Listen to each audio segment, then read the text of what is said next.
Friends welcome to smart friends PGCET 2025 update ಸ್ವಾಗತ friends. ಈ ವಿಡಿಯೋದಲ್ಲಿ PGCET ನೀವು ಆಲ್ರೆಡಿ ನೋಡಿರ್ಬೋದು, ಮೋಕ್ ಅಲಾಟ್ಮೆಂಟ್ ರಿಸಲ್ಟ್ ನೋಡಿದ್ದೀರಾ.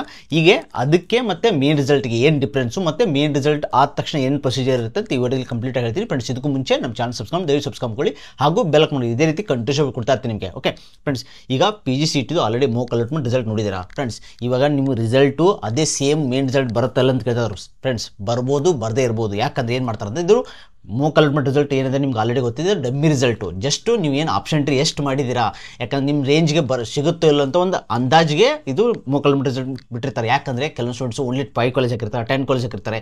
ಅವ್ರಿಗೆ ಅವ್ರಿಗೆ ರ್ಯಾಂಕ್ ಸಿಗಲಿಲ್ಲ ಅಂದರೂ ಟಾಪ್ ಕಾಲೇಜ್ ಅಷ್ಟು ಹಾಕಿಬಿಟ್ಟಿರ್ತಾರೆ. ಕೆಲವೊಬ್ರು ಏನು ಮಾಡಿರ್ತಾರೆ ಅಂದರೆ ಮೀಡಿಯಂ ಕಾಲೇಜ್ ಹಾಕಿರ್ತಾರೆ, ಅವ್ರ ರೇಂಜ್ಗೆ ಹಾಕಿ ಕಾಲೇಜ್ ಅವ್ರು ಏನು ಕಟಾಪ್ ರೇಂಜ್ಗೆ ಹಾಕಿರಲ್ಲ. ಸೊ ಅದಕ್ಕೋಸ್ಕರ ನಿಮ್ಗೆ ಗೊತ್ತಾಗಲಿ ಅಂತ ನೀವು ಇನ್ ಕೇಸ್ ಇವಾಗ ಮೋಕ್ ಅಲಾಟ್ಮೆಂಟ್ ರಿಸಲ್ಟ್ ಆದಮೇಲೆ ನೀವು ಆ್ಯಡ್ ಮಾಡ್ಬೋದು, ಮಾಡಿಫೈ ಮಾಡ್ಕೋಬೋದು, ಓಕೆ ಡಿಲೀಟ್ ಮಾಡ್ಕೋಬೋದು, ಏನಾದರೂ ಮಾಡ್ಕೋಬೋದು. ಸೊ ಅದಕ್ಕೋಸ್ಕರ ಎಲ್ಲ ಸ್ಟೂಡೆಂಟ್ಸ್ ಏನು ಮಾಡ್ತಾರೆ, ಜಸ್ಟ್ ಚೆಕ್ ಮಾಡೋಕ್ಕೆ ಎಲ್ಲ ಕಾಲೇಜ್ ಹಾಕಿಬಿಟ್ಟಿರ್ತಾರೆ ರ್ಯಾಂಡಮ್ ಆಗಿ. ಕೆಲವೊಬ್ರು ರ್ಯಾಂಡಮ್ ಹಾಕಿರ್ತಾರೆ, ಕೆಲವೊಬ್ರು ಟಾಪ್ 2 ಹಾಕಿರ್ತಾರೆ. ಈಗ ಏನು ಮಾಡ್ತಾರೆ ಅಂದರೆ ರಿಸಲ್ಟ್ ನೋಡಿಕೊಂಡು ಕಟಾಪ್ ನೋಡ್ಕೊಂಡು ಏನು ಮಾಡ್ತಾರೆ, ಸ್ವಲ್ಪ ಚೇಂಜಸ್ ಮಾಡ್ತಾರೆ, ಮಾಡಿಫಿಕೇಶನ್ ಮಾಡೇ ಮಾಡ್ತಾರೆ. ಓಕೆ, ಸೊ ನಿಮ್ಮ ಕೆಳಗಡೆ ಅವರು ಟಾಪ್ ಕಾಲೇಜು ಮತ್ತು ಆ ಕಾಲೇಜ್ ಬಗ್ಗೆ ವಿಚಾರಿಸ್ತಾರೆ. ಈಗ ನಂಗೆ ಈಗ ಯಾವುದು ಮೋಕ್ ಅಲಾಟ್ಮೆಂಟ್ ರಿಸಲ್ಟ್ ಸಿಕ್ಕಿರುತ್ತಲ್ಲ ಆ ಕಾಲೇಜ್ ಬಗ್ಗೆ ಸ್ವಲ್ಪ ರಿಸರ್ಚ್ ಮಾಡ್ತಾರೆ. ಅದೇನಾದ್ರು ಚೆನ್ನಾಗಿಲ್ಲ ಅಂದರೆ ಮತ್ತೆ ಅದನ್ನು ಡಿಲೀಟ್ ಮಾಡ್ತಾರೆ ಅಥವಾ ಕೆಳಗಡೆ ಹಾಕ್ತಾರೆ. ಸೊ ಅದಕ್ಕೋಸ್ಕರ ಆಲ್ಮೋಸ್ಟ್ ಚೇಂಜ್ ಆಗುತ್ತೆ. ಸ್ವಲ್ಪ ನಿಮ್ದು ಏನಾದ್ರು ರೇಂಜ್, ನಿಮ್ಮ ರೇಂಜ್ ಚೆನ್ನಾಗಿತ್ತು, ಯಾರೂ ಏನು ಮಾಡಿಫೈ ಮಾಡಲಿದ್ರೆ ಅಪ್ಪರ್ ಅವರು ಅಬೋಕ್ ನಿಮ್ದು ಏನು ಫಾರ್ ಎಕ್ಸಾಂಪಲ್ ನಿಮ್ಮ 5000 ರ್ಯಾಂಕ್ ಅಂದರೆ 5000 ರ್ಯಾಂಕ್ ಅವರು ಅಬೋ ಏನಾದ್ರು ಏನು ಚೇಂಜ್ ಮಾಡಲಿದ್ರೆ ಯಾಸ್ ಇಟ್ ಈಸ್ ಬರುತ್ತೆ. ಅದರ್ವೈಸ್ ನಿಮಗೆ ಚೇಂಜಸ್ ಆಗುತ್ತೆ. ಓಕೆ, ಮೋಕ್ ಅಲಾಟ್ಮೆಂಟ್ ರಿಸಲ್ಟ್ ನಿಮ್ಗೆ ಬಂದಮೇಲೆ ಐಡಿಯಾ ಬರುತ್ತೆ. ಸೊ ಮೋಕ್ ಅಲಾಟ್ಮೆಂಟ್ ರಿಸಲ್ಟ್ ಆಲ್ರೆಡಿ ಗೊತ್ತಾಯ್ತು ನಿಮಗೆ. ಈಗ ಏನಾದ್ರು ನೀವೇ ಹೆಚ್ಚು ಮಾಡ್ಕೊಳ್ಳಿ. ಯಾಕಂದ್ರೆ ನೆಕ್ಸ್ಟ್ ನೀವು ಕಾಲೇಜ್ ಆ್ಯಡ್ ಮಾಡೋಕ್ಕೆ ಬರಲ್ಲ, ಡಿಲೀಟ್ ಅಷ್ಟೇ ಮಾಡ್ಬೋದು ಮತ್ತು ಮಾಡಿಫಿಕೇಶನ್ ಮಾಡ್ಬೋದು ಇನ್ ಕೇಸ್ ನೆಕ್ಸ್ಟ್ ರೌಂಡಲ್ಲಿ ಮಾಡಬೇಕಾದ್ರೆ.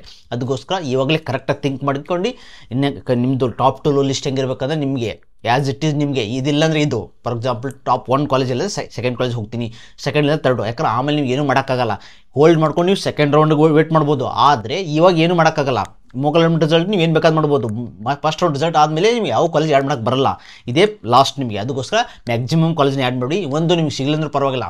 ಫಾರ್ ಎಕ್ಸಾಂಪಲ್ ನಿಮಗೆ ಇಂದು ಆಲ್ಮೋಸ್ಟ್ ನಮ್ಮ 10 ಕಾಲೇಜ್ ನಂಗೆ ಆರಾಮ್ ಸಿಗುತ್ತೆ ಅಂತ ಅಂದ್ಕೊಂಡ್ರು ಪರವಾಗಿಲ್ಲ. ಒಂದು 5 to 10 ಕಾಲೇಜ್ ಎಕ್ಸ್ಟ್ರಾ ಆ್ಯಡ್ ಮಾಡ್ಕೊಳ್ಳಿ ಆ್ಯಸ್ ಅ ಬ್ಯಾಕಪ್. ಯಾಕಂದ್ರೆ ಆಮೇಲೆ ನಿಮ್ಮ ಕಾಲೇಜ್ ಆ್ಯಡ್ ಮಾಡೋಕ್ಕೆ ಬರಲ್ಲ. ಅದಕ್ಕೋಸ್ಕರ ಓಕೆ. ಸೊ ಈಗ ಮೇನ್ ರಿಸಲ್ಟ್ ಬರುತ್ತೆ. ಓಕೆ, ಮೇನ್ ರಿಸಲ್ಟ್ ಬಂದ ತಕ್ಷಣ ನೀವು ಅವಾಗೆ ನಿಮಗೆ ಚಾಯ್ಸ್ ಕೊಡ್ತಾರೆ. ಅವಾಗ ನಿಮಗೆ 1 ಚಾಯ್ಸ್ 1 2 3 4 ಅಂತ 4 ಚಾಯ್ಸ್ ಕೊಡ್ತಾರೆ. ಅವಾಗ ನೀವು ಡಿಸೈಡ್ ಮಾಡ್ಕೋಬೋದು ನೀವು ಯಾವುದು ನಿಮ್ಗೆ ಏನಾದರೂ ಆ ಕಾಲೇಜ್ ಸಿಕ್ಕಿರೋ ಕಾಲೇಜು. ಫಾರ್ ಎಕ್ಸಾಂಪಲ್ ನಿಮ್ಮ 10 ನಂಬರ್ ಕಾಲೇಜ್ ಸಿಕ್ತು ಅಂತ ತಿಳ್ಕೊಳ್ಳಿ. ಆ ಕಾಲೇಜ್ ನಿಮಗೆ ಅದೇ ಕಾಲೇಜ್ ಬೇಕು, ನಾನು ಇನ್ನೇನು ಯಾವುದು ಕಾಲೇಜ್ ಹೋಗಲ್ಲ ಅಂದ್ಕೊಂಡ್ರೆ ನೀವು ಚಾಯ್ಸ್ 1 ಮಾಡಿಕೊಂಡು ಪೇಮೆಂಟ್ ಮಾಡ್ಕೊಂಡು ನೀವು ಕಾಲೇಜ್ಗೆ ಜಾಯ್ನ್ ಆಗ್ಬೋದು. ನೆಕ್ಸ್ಟ್ ರೌಂಡಲ್ಲಿ ನೀವು ಪಾರ್ಟಿಸಿಪೇಟ್ ಮಾಡೋಕ್ಕಾಗಲ್ಲ. ಸೊ ನಿಮ್ಗೆ ಅದೇ ಕಾಲೇಜ್ ಬೇಕಂತ ಅರ್ಥ. ಇನ್ ಕೇಸು ನೀವು ಸೆಕೆಂಡ್ ರೌಂಡಲ್ಲಿ ವೇಟ್ ಮಾಡಬೇಕಂದ್ರೆ ನೀವು ಚಾಯ್ಸ್ 2 ಮಾಡಿಕೊಂಡು ಫಾರ್ ಎಕ್ಸಾಂಪಲ್ 10 ಕಾಲೇಜ್ ಸಿಕ್ಕಿತ್ತಂದರೆ ನಿಮಗೆ ಅಬೌಟ್ 9 ಕಾಲೇಜ್ನ ಟ್ರೈ ಮಾಡ್ಬೋದು. ನೀವು 9 ಕಾಲೇಜ್ ಯಾವುದು ಸಿಗಲ್ಲ ಅಂದರೆ ಇದೇನು ಹೋಲ್ಡ್ ಮಾಡಿರ್ತಾರೋ ಇದೇ ಸಿಗುತ್ತೆ ಆಟೋಮೆಟಿಕ್. ಇನ್ ಕೇಸ್ 9 ನಿಮ್ದು 1 to 9 ಯಾವುದಾದ್ರು ಸಿಕ್ತಂದರೆ ಆಟೋಮೆಟಿಕ್ ಇದು 10 ಕಾಲೇಜ್ ಏನು ನಿಮ್ಮದು ಸಿಕ್ಕಿರುತ್ತೆ ಇದು ಆಟೋಮೆಟಿಕ್ ಡಿಲೀಟ್ ಆಗುತ್ತೆ, ಅದು ಅಲೋಟ್ ಆಗುತ್ತೆ. ಸೊ ಅದಕ್ಕೆ ನೀವು ಹೋಗಲೇಬೇಕಾಗುತ್ತೆ. ಓಕೆ, ಅದಾದಮೇಲೆ ಚಾಯ್ಸ್ 3 ಅಂದರೆ ಏನಂದರೆ ನಮಗೆ ಈಗ ಸಿಕ್ಕಿರೋ ಫಾರ್ ಎಕ್ಸಾಂಪಲ್ 15 ಕಾಲೇಜ್ ಸಿಕ್ಕಿದೆ ಅಂದ್ಕೊಳ್ಳಿ. 15 number 1 2 3 priority number 15th college ಸಿಕ್ಕಿದೆ ಅಂದ್ಕೊಳ್ಳಿ. ನಂಗೆ ಅಲ್ಲಿ ಕಾಲೇಜ್ ಬೇಡ, ನಾನು ಹಾಕಿರೋ ಆಪ್ಷನ್ ಟ್ರೀ ಎಲ್ಲನೂ ನಾನು ನೆಕ್ಸ್ಟ್ ರೌಂಡ್ ವೇಟ್ ಮಾಡ್ತೀನಿ. ನಾನು ಹಾಕಿರೋ ಕಾಲೇಜ್ ಅದೊಂದು ಡಿಲೀಟ್ ಆಗುತ್ತೆ. ರಿಮೈನಿಂಗ್ ಕಾಲೇಜ್ ನೀವು ಏನು ಎಂಟರ್ ಮಾಡಿರ್ತೀರಲ್ಲ, ಈಗ ಮೋಕ್ ಅಲಾಟ್ಮೆಂಟ್ ರಿಸಲ್ಟ್ ಆದಮೇಲೆ ಏನು ಎಂಟರ್ ಮಾಡಿರ್ತೀರೋ ಅವೆಲ್ಲ ಕಾಲೇಜ್ ಹಾಗೆ ಇರುತ್ತೆ. ಸೊ ಅವಾಗ ಅದು ಡಿಲೀಟ್ ಆಗುತ್ತೆ, ರಿಮೈನಿಂಗ್ ಹಂಗೆ ಇರುತ್ತೆ. ನೀವು ಸೆಕೆಂಡ್ ರೌಂಡಲ್ಲಿ ನಿಮಗೆ ಸಿಗ್ಬೋದು, ಸಿಗದೇ ಇರ್ಬೋದು. ಯಾಕಂದ್ರೆ ಅವಾಗ ಸೀಟ್ ಮೇಲೆ ಡಿಪೆಂಡು. ಓಕೆ, ಯಾಕಂದರೆ ಚಾಯ್ಸ್ 3 ರಿಸ್ಕಿ ಆ್ಯಕ್ಚುಲಿ ಯೂಶ್ವಲಿ. ಯಾಕಂದ್ರೆ ನೀವು ಚಾಯ್ಸ್ 3 ಅಂದರೆ ಅರ್ಥ ಅಂದರೆ ನೀವು ಕರೆಕ್ಟಾಗಿ ಆಪ್ಷನ್ ಟ್ರೀ ಮಾಡಿಲ್ಲ ಅಂತ ಅರ್ಥ. ಯಾಕಂದ್ರೆ ಕೆಳಗಡೆ ಬೇಕಾಗಿದೆ ನಿಮಗೆ. ಸೊ ನೀವು ಟಾಪ್ 2 ಕರೆಕ್ಟಾಗಿ ಮಾಡಿಲ್ಲ ಅಂತ ಅರ್ಥ, ಕರೆಕ್ಟಾಗಿ ಆಪ್ಷನ್ ಟ್ರೀ ಮಾಡಿಲ್ಲ ಅಂತ ಅರ್ಥ. ಚಾಯ್ಸ್ ತೊಗೊಳ್ಳೋರು ಬೈ ಮಿಸ್ಟೇಕ್ ಆಗಿರ್ಬೋದು ವಾಟೆವರ್ ಇಟ್ ಇಸ್, ಬಟ್ ನೀವು ಕರೆಕ್ಟಾಗಿ ಚಾಯ್ಸ್ ಎಂಟ್ರಿ ಮಾಡಿಲ್ಲ ಅಂತ ಅರ್ಥ. ಯಾಕಂದ್ರೆ ನೀವು ಕೆಳಗಡೆ ಕಾಲೇಜ್ ಬೇಕಾಗಿದೆ ಅಂತ ಅರ್ಥ ಅಂದರೆ ಆಪ್ಷನ್ ಟ್ರೀ ಹೆಂಗೆ ಮಾಡ್ಬೇಕಂದ್ರೆ ಟಾಪ್ 2 ಪ್ರಯಾರಿಟಿ ವೈಸ್ ಇದಿಲ್ಲ ಅಂದರೆ ಇದಿಲ್ಲ ಅಂತ. ಅದಕ್ಕೋಸ್ಕರ ಸೊ ನೀವು ಚಾಯ್ಸ್ 3 ರಿಸ್ಕಿ. ಓಕೆ, ಚಾಯ್ಸ್ 4 ಅಂದರೆ ಎಕ್ಸಿಟ್. ನಾನು ಯಾವುದು ಈ ಕಾಲೇಜೇ ಬೇಡ, ನಾನು ಎಕ್ಸಿಟ್ ಆಗ್ತೀನಿ ಕೌನ್ಸಿಲಿಂಗ್, ನೆಕ್ಸ್ಟ್ ರೌಂಡಲ್ಲಿ ಪಾರ್ಟಿಸಿಪೇಟ್ ಮಾಡಲ್ಲ. ಸೊ ನಾನು ಬೇರೆ ಕಡೆ ಅಡ್ಮಿಷನ್ ತೊಗೋತೀನಿ ಅಂತ ಅರ್ಥ. ಅಂದರೆ ಚಾಯ್ಸ್ 4 ಎಕ್ಸಿಟ್ ಮಾಡ್ಕೊಂಡು ಹೋಗಬೇಕಾಗುತ್ತೆ.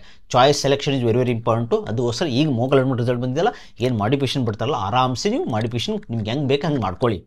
ಕಾಲೇಜ್ ಆ್ಯಡ್ ಮಾಡಿದ್ರೆ ಇವಾಗಲೇ ಮಾಡಿ. MBA MCA MTech ಆಗಿರ್ಬೋದು, ಯಾವುದಾದ್ರಾಗಿರ್ಬೋದು. ಓಕೆ, ಸೊ ಮೇನ್ ರಿಸಲ್ಟ್ ಬಂದರೆ ನಾನು ನೆಕ್ಸ್ಟ್ ಪ್ರೊಸೀಜರು ಅಪ್ಡೇಟ್ ಮಾಡ್ತೀನಿ ನಿಮಗೆ. ನಮ್ಮ ಚಾನಲ್ ಸಬ್ಸ್ಕ್ರೈಬ್ ಮಾಡ್ಕೊಳ್ಳಿ. ನಿಮ್ಮ ಫ್ರೆಂಡ್ಸ್ ಎಲ್ಲರೂ ಶೇರ್ ಮಾಡಿ, ಯಾರು PGC ಆಪ್ಷನ್ ಎಂಟ್ರಿ ಮಾಡ್ತಾ ಇಲ್ಲ ಅವ್ರಿಗೆ.